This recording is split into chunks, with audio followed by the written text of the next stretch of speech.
What's up guys, David Rodriguez here, and in today's video I would like to talk to y'all about salt. Now, why am I talking about salt and why does it matter?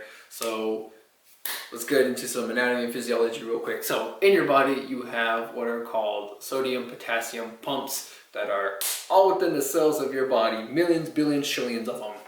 And what they do is that whenever your body starts wanting to move, it needs 3 ions of sodium and 2 ions of potassium in order to make ATP, which is, the fuel that gets you going, in order for it to work, right? So if you don't have sodium and or potassium within your body, guess what? Your body isn't going to be able to use those action potentials in order to do anything. You're just going to feel sluggish, weak, decreased performance.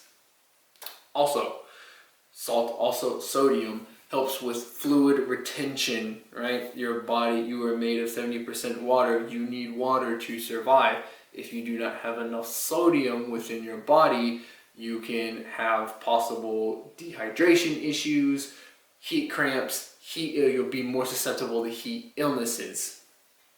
So, how can we get a little bit more salt within our body, and why and how does it play a role in our recovery process? So obviously you know that when you work out, when you have a session, you sweat, and when you sweat you are literally sweating out water, salt, any other essential minerals that are within your body.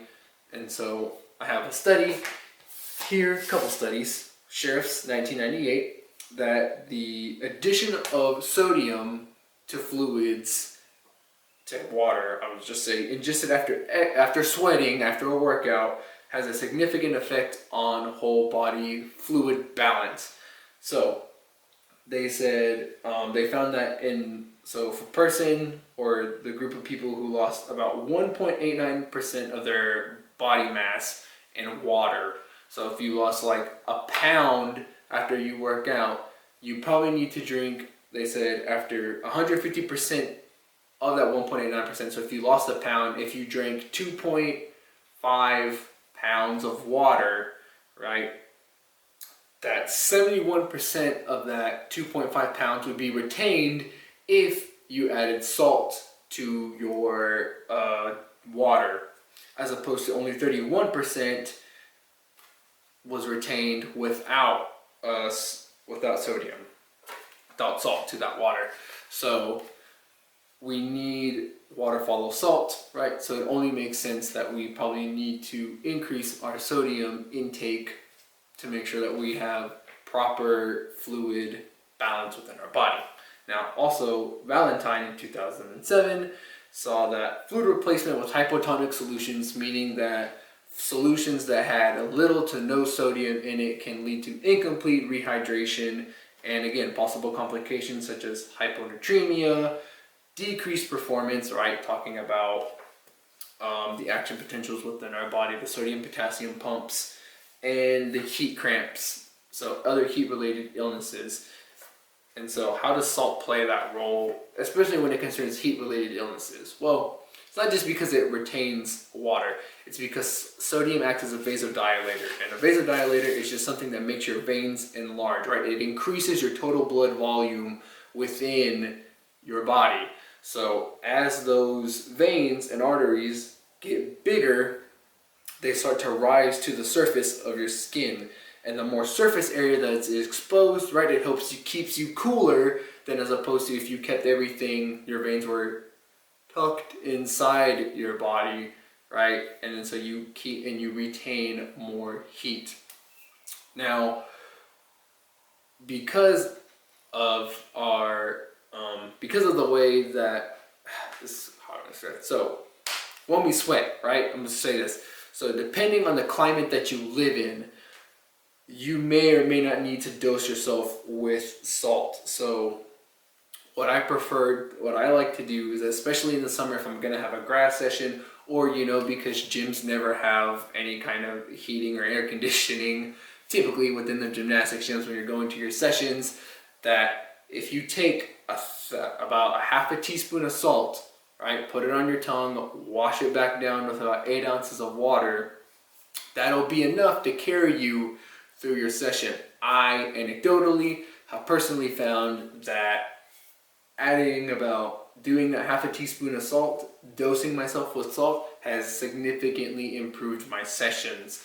I feel like I can keep pushing, I can keep doing my harder stuff, I can keep doing my more difficult moves, I can trick longer and trick harder. Same thing after workouts, not even just for tricking. Whenever I weightlift, when I dose myself with salt, I feel stronger and I feel better at the end than if I didn't dose myself at all. So when it comes to like salt recommendations, typically everybody and all the health nuts tend to go for this Redmond's real salt. I personally haven't found a huge difference. I've dosed myself with both the Redmond's real salt and just regular table salt that has iodide in it. This does not have iodide. So if you're looking to use this one, you're probably going to need to have, I believe they say cranberry juice is pretty high in iodide, so make sure you're not giving yourself any thyroid deficiencies.